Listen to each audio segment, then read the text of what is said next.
This is IGN. A new beginning that gets off to a masterful start. This is your IGN review of Dynasty Warriors Origins by Jada Griffin.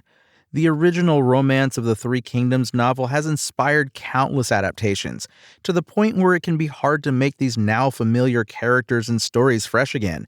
But after spending 60 hours with Dynasty Warriors Origins, its rebooted tale of politics, war, and diplomacy felt almost as new as the first time I discovered it.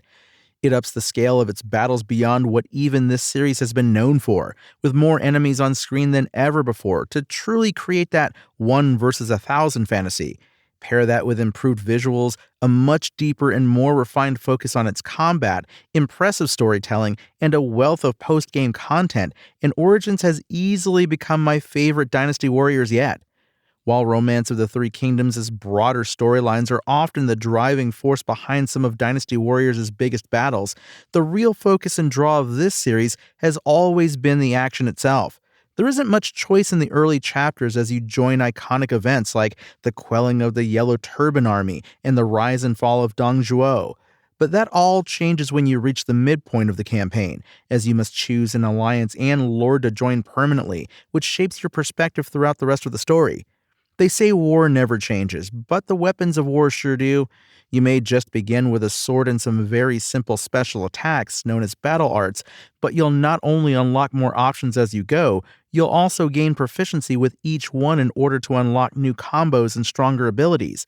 That system encouraged me to keep using weapons I otherwise might not, even if my initial experience with them wasn't great. For example, the Wheels weapon, which is one I've enjoyed in the past, just didn't seem to have the wave clear or damage potential of weapons like the Crescent Blade or Gauntlets when I first unlocked it. But after increasing its proficiency a bit, I eventually discovered its potential in staggering enemy officers and its ability to shred through their defenses.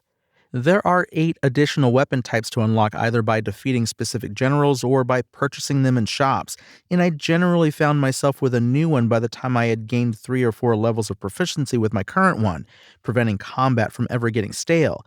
Each weapon has a distinct identity that fills in nicely for Origin's lack of switching characters, especially when you can swap between them in the middle of a mission to gain proficiency with multiple weapons per stage and adapt to the evolving situation of a battle. Every weapon has its own set of battle arts, which consume a resource called bravery and range from wide-sweeping attacks to powerful repeated thrusts to various counterattacks. The more powerful and exciting ones even give you the ability to summon small tornadoes that sweep up enemies, make spires of earth that deal constant damage to anyone touching them, or, one of my personal favorites, create a laser of light fired from your fingertips that can pierce and knock up groups for as long as you hold the button down or until you run out of bravery. While on the battlefield, you also gain access to numerous tactics that can help turn the tide of battle when deployed properly.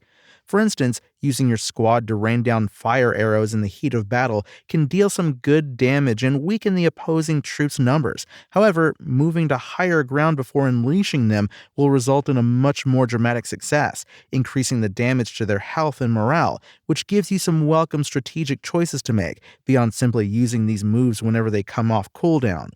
Outside of combat, Origins puts you on a gorgeous map filled with mountains, rivers, and forests, giving it the appearance of a living diorama built for strategic planning.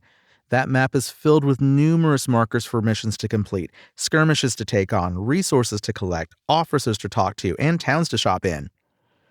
If Dynasty Warriors Origins is meant to be a new beginning, it's one that gets off to a masterful start.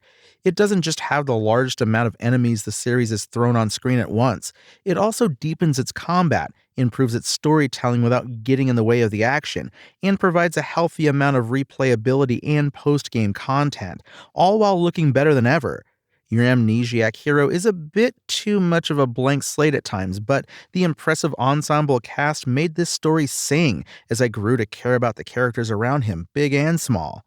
Origins is both a great entry point for newcomers and a triumphant return for veterans like me, who felt the last few entries had become stale or missed the mark.